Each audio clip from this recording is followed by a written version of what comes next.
Buenos días, mi nombre es Fanny Reyes y el día de hoy investigaremos un poco sobre las cargas eléctricas y de cómo éstas se relacionan con la electroterapia. Bueno, para comenzar hay que dejar en claro algunos conceptos para comprender mejor el tema. La carga eléctrica es aquella propiedad que determinadas partículas subatómicas poseen, que se produce cuando se relacionan unas con otras. Esta interacción es llamada electromagnetismo, que se hace con cargas positivas y negativas de las partículas. De igual forma crea electricidad estática. Esta es cuando a esa misma electricidad magnética o electricidad no se le da un propósito claro, entonces se queda en modo de reposo.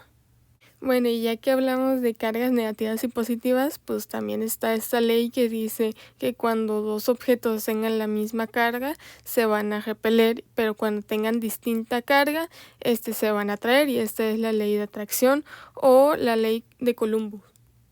Bueno, y ahora con unos conceptos un poquito más como básicos, se podría decir, están entre ellos la corriente, que es el desplazamiento de una carga en un sistema, el electromagnetismo, que es creado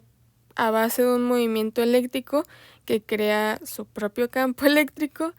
y a su vez crea un campo magnético que va a interactuar con el mismo campo anteriormente mencionado y otros campos que estén en su radio. Y por último sería la diferencia de potencial o diferencia de tensión o de voltaje, que simplemente es la variación de una carga eléctrica que se produce en una corriente.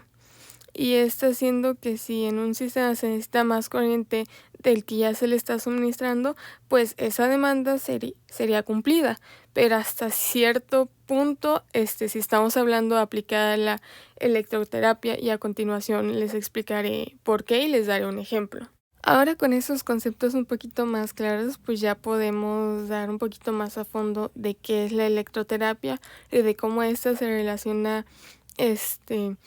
muy a fondo con lo que son las cargas eléctricas y de cómo estas pueden funcionar en el organismo para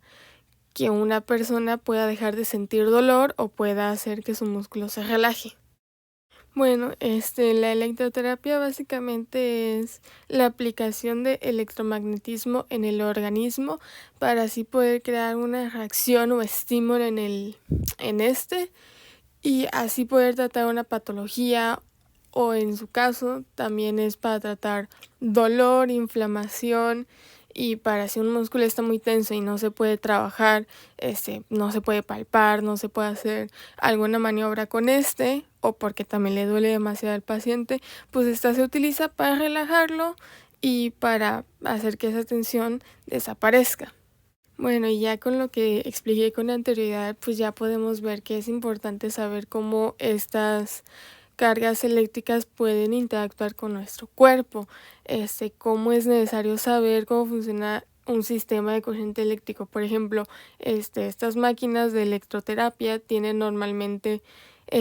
como dos parches conectados a una máquina que tiene una corriente controlada. Entonces, si no sabes cómo funcionan las corrientes y le pones el parche en el hombro y el otro hasta la pierna, pues no va a funcionar porque no hay un sistema de corriente, o sea, es demasiada la distancia que se tiene. Y aparte es necesario saber cómo funciona el voltaje porque es necesario saber en un paciente qué clase de corriente necesita, si una analgésica, si una de alta frecuencia, una de baja frecuencia, una antiinflamatoria, una de estimulación muscular y todas esas cosas. A la vez, como hace rato mencioné de la diferencia de potencial y de su demanda, por ejemplo, en el cuerpo, digamos que a un paciente ya no le surge efecto la onda que le estamos dando, el voltaje. Entonces hay que subírselo o hay que determinar si se le cambia el voltaje, pero tampoco hay que subirlo tanto porque si no puede llegar a quemar al paciente. Bueno, y ya con este último dato curioso que di, ya damos por concluida esta sesión o esta presentación. Más que nada, muchas gracias por su atención y espero que haya quedado claro los conceptos y de cómo estos se relacionan con la electroterapia.